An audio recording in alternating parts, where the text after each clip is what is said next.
It's incredible. Take a look. More than 1,000 migrants from Venezuela rushing to the United States port of entry in El Paso, Texas yesterday. Wow, that like 1,000 people is a whole lot. There's like almost 400 million Americans. Like 1,000 is like barely a fraction of a fraction of a fraction. These migrants, as I mentioned, mostly from Venezuela, were seen pushing against the fenced borders, pushing into America. Both U.S. Border Protection and the Mexican military worked to contain the situation on both sides of the border yesterday. If we just let these people in that are seeking asylum, because these people are seeking asylum, and even not, if these people are looking to move in, well, we could just easily let them in and, you know, have more people in the United States. It's funny how Republicans don't want the extra workforce of migrants, but yet claim that people don't want to work, and they're also lowering the age of the worker age so that 14-year-olds can work.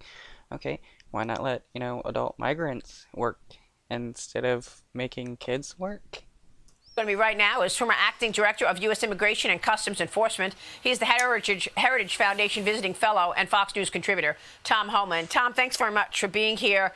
Incredible picture. Shows you this is not slowing down at all. How do you read this Venezuelan movement here into America?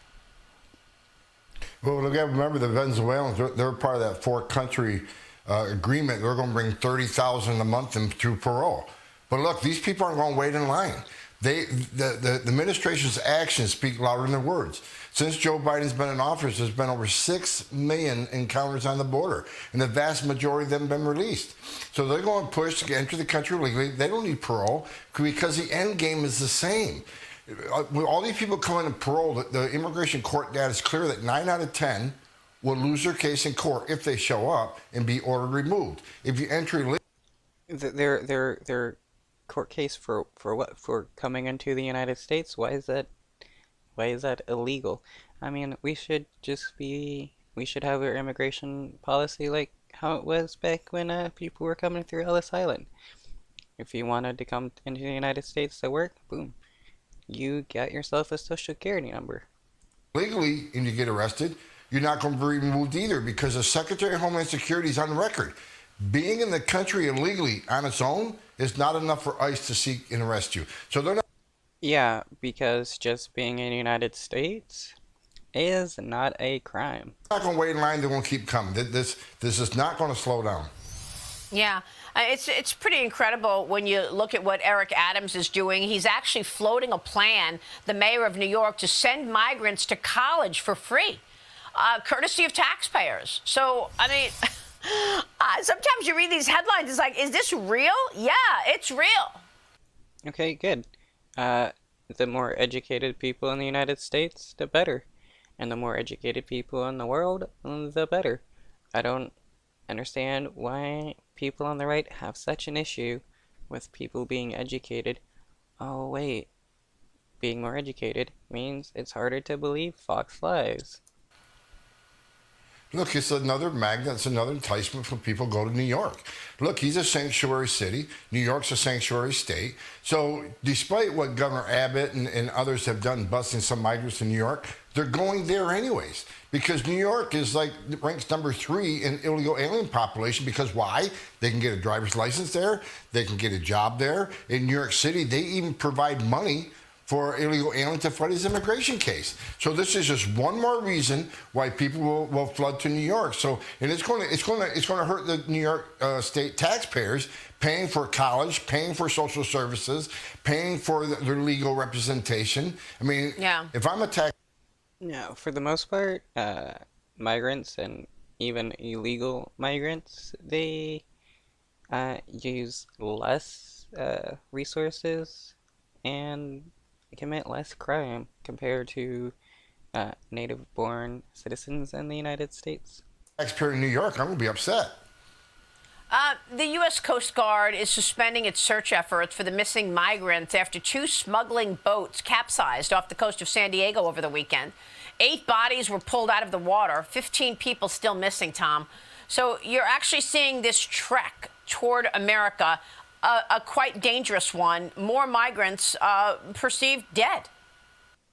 Yeah, and this is a pretty disgusting thing for the United States to do, make entry into the United States harder and harder, so people have to take more and more dangerous pathways, causing people to die for no reason but wanting to be in America and, you know, try to make a better life for themselves.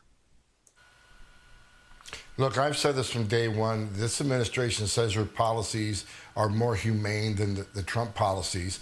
No, they're not. Because when you make those types of promises, you can enter illegally, you won't be detained, we'll fly you to the city of your choice at our cost, you'll get the work authorization, and even if you get order removed, like I just said, no one's looking to remove you.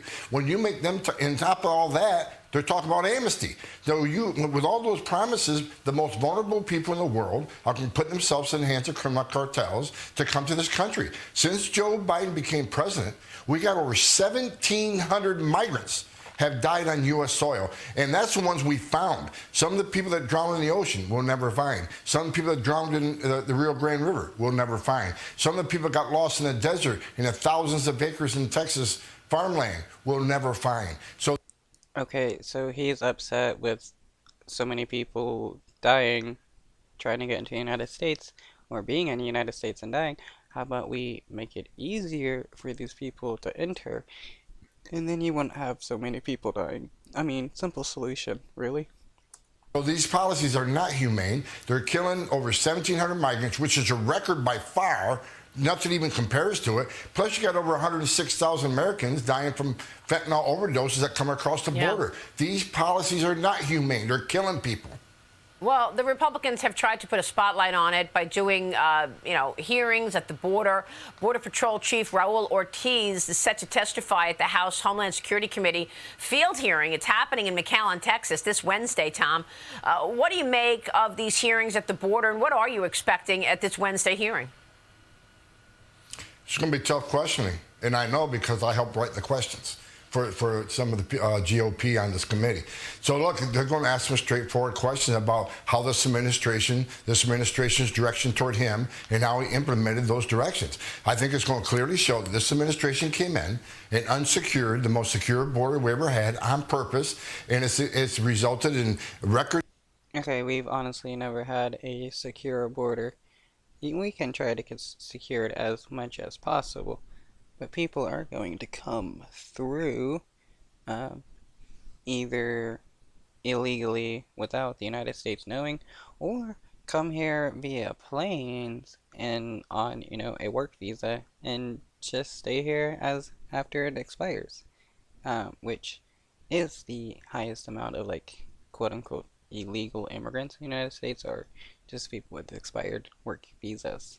Number of people coming across the border illegally, and at the same time a record low of those being those being removed, even though, like I said, 90% lose their case. So we have a couple million people with final orders of removal, and it's going to show that ICE has the lowest number of removals in the history of the agency. So I think this hearing is going to show what this administration has done on purpose to unsecure the border and stop interior enforcement of any kind.